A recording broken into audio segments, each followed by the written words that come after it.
ফেসবুকে একটি মেয়ের পাল্লায় পরে নষ্ট হয়ে যাওয়া ছেলেটির গল্প। বিশেষ করে গল্পটি এসএসসি এইচএসসি পরীক্ষার্থীদের জন্য। তবে সবাই মনোযোগ দিয়ে শুনবেন, সবার জন্য শিক্ষণীয় হবে। মাথায় চপচপে তেল, চুলের ডান পাশ দিয়ে স্মৃতি করে কলেজ আসা ছেলেটির নাম সুজন, যাকে কলেজের কম বেশি সবাই চেনেন, কারণ বরাবরই কলেজের মুখ উজ্জ্বল করে সে।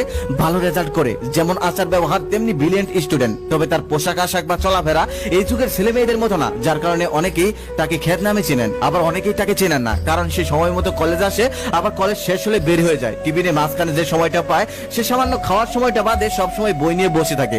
বন্ধু বান্ধবের আড্ডায় তাকে তেমন একটা কখনোই দেখা যায় না। ছেলে বন্ধু তেমন একটা নেই, মেয়েদের তো ধারের কাছ দিয়ে যায় না। সুজন এবার এইচএসসি পরীক্ষা দিবে। তার মায়ের অনেক স্বপ্ন, ছেলে ভালো একটা রেজাল্ট করবে, তারপর স্কলারশিপ পেয়ে ভালো একটা হসপিটালে ভর্তি হবে, তারপর ভালো একটা ডক্টর হয়ে এলাকাবাসী আর গরিব মানুষকে ফ্রিতে চিকিৎসা দেবে। তাই মায়ের ইচ্ছে অনুযায়ী সুজন ভালোভাবে লেখাপড়া করছিল। তার ফাইনাল পরীক্ষার সময় বাকি আর 5 মাস। ঠিক সেই সময় সে তার এক বন্ধুর কাছ থেকে শুনেন যে ফেসবুকে নাকি ভালো ভালো কলেজের ভালো ভালো টিচারের ভালো ভালো সাজেশন পাওয়া যায়। সুজন তাই ঠিক করেন যে সে একটি ফোন কিনবে আর ফেসবুক ইউজ করবে। তারপর তার মাকে গিয়ে বলে ফোন দিয়ে লেখাপড়া করা যায়। তারপর তার মা অনেক কষ্ট হলেও সেই ফোনটা কিনে দেয়, কারণ ফোন দিয়ে ছেলে লেখাপড়া করবে। এটা শুনে তার মা অনেক কষ্ট হলেও ফোনটা কিনে দেন। পরের দিন সুজন ফোনটি নিয়ে স্কুলে যায় আর এক বন্ধুকে বলে ফেসবুক আইডি খুলে দিতে।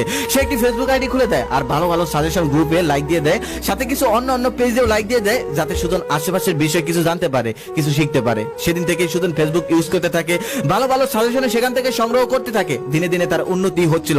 একদিন সুজন মনে মনে ভাবলো আমি নিজেও একটা সাজেশন পোস্ট করব। অনিচ্ছা সত্ত্বেও সে সাজেশনটা পোস্ট করলো। পোস্ট করে বেরিয়ে পড়ে। পরের দিন সকালে যখন ঢুকে দেখেন অনেক লাইক, অনেক কমেন্ট। এটা দেখে সুজন অনেক খুশি হয়। তারপর কলেজে চলে যায়। কলেজ থেকে এসে যখন সেই ফেসবুকে ঢোকার পর দেখেন একটা মেয়ে তাকে অনেকগুলো মেসেজ দিয়েছেন। সেখানে কিছু মেসেজ এমন ছিল, ভাইয়া আপনি তো অনেক ট্যালেন্টেড, ভাইয়া আপনি যে সাজেশন গুলো শেয়ার করেছেন সেটা আমার জন্য অনেক উপকার হয়েছে, আমার পরীক্ষায় সেটা 95% কমন পড়েছিল। সুজন এটা শোনার পর অনেক খুশি হয়, বলে আমি জানতাম না আমার পোস্টটা কারোর জন্য এতটা উপকারী হবে। মেয়েটা তখন বলে আপনি তো অনেক ট্যালেন্টেড একজন লোক, আমি কি আপনার বন্ধু হতে পারি? সুজন তখন হ্যাঁ একটি রিয়েক্ট দেয়। মেয়েটি বলে হাসছেন কেন, আমি কি আপনার বন্ধু হওয়ার যোগ্যতা রাখি না? সুজন তখন বলে আরে না, এটা না, আসলে জীবনে কখনোই কোনো মেয়ে আমাকে বলেনি আমার বন্ধু হতে চায়, তাই আমি হাসলাম আর কি। মেয়েটি তখন বলে কি বলেন, আপনি একজন ট্যালেন্টেড ছেলে, আপনার কোনো মেয়ে বন্ধু নেই, এটা কি মানা যায়? তারপর এভাবেই কথা বলতে বলতে রাত 11টা বেজে যায়। সুজন ঘড়িতে তাকিয়ে দেখেন রাত 11টা বেজে গেছে। সেদিন সুজন তাকে বাই বলে সেখান থেকে বের হয়ে যায়। বের হয়ে পড়তে বসে, কিন্তু পড়া তেমন একটা হয় না। ওই মেয়েটাই মাথায় ঘুরপাক খেতে থাকে।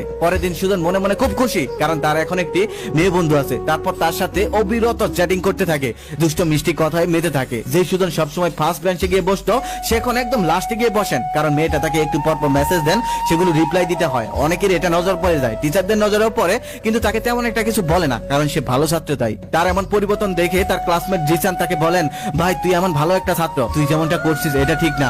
অপরিচিত একটা মেয়ের সাথে কথা বলে যেই সময়টা নষ্ট করছিস, এই সময়টা তোর জন্য নষ্ট করা মোটেও এখন ঠিক না, কারণ আমাদের সামনে ফাইনাল পরীক্ষা। আর তোর মা তোকে নিয়ে কত স্বপ্ন, তোকে কত কষ্ট করে লেখাপড়া করাচ্ছে, অন্যের বাড়ি কাজ করে, তুই এই জিনিসটা মাথায় রাখিস। সুজন তখন রাগ করে তাকে বলে আমারটা নিয়ে তোকে ভাবতে হবে না, আমারটা নিয়ে আমি ভাবছি, তুই তোরটা নিয়ে ভাব, তোর চিন্তা কর। জিসান তখন মন খারাপ করে সেখান থেকে চলে আসার মনে মনে ভাবতে লাগে সামান্য একটা মেয়ের জন্য যেই কাজটা করছে এটা মোটেও ঠিক করছে না, কারণ জিসান এই মেয়েদের সম্পর্কে আগে থেকেই জানে। জিসান তাদের ক্লাসমেট হলেও সে এই বিষয়ে অনেক আগেই পেকে গেছে, এই অভিজ্ঞতাটা সে অনেক আগেই নিয়ে নিয়েছে। তারপর সে এগুলো ছেড়ে দিয়ে এখন লেখাপড়ায় মন দিয়েছে। সে জেনে গেছে এই সবের মধ্যে কিছু নেই। যেই সুজন পরীক্ষার আগে দিনরাত লেখাপড়া করতো, সেই সুজন এখন পরীক্ষার আগে দিনরাত একটা মেয়ের সাথে কথা বলে সময় পার করে দিচ্ছে।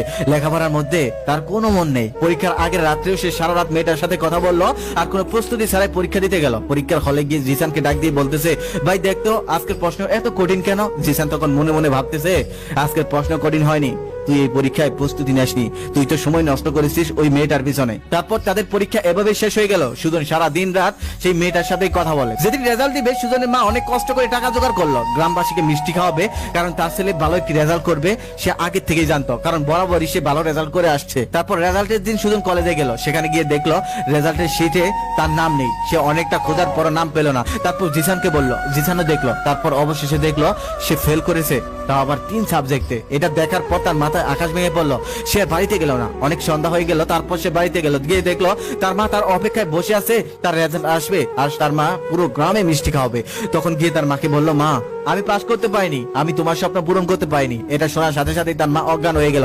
তারপর তাকে পানি টানি দিয়ে সুস্থ করানোর পর তার মা যখন ঘুমিয়ে গেল তখন সে একটু ফেসবুকে ঢুকলো। ঢুকার সাথে সাথে সে মেয়েটাকে মেসেজ করলো, কেমন আছো, কি করছো। মেয়েটা রিপ্লাই লিখলো, আর মেয়েটা রিপ্লাই করলো, এই তো বয়ফ্রেন্ডের সাথে কথা বলছি।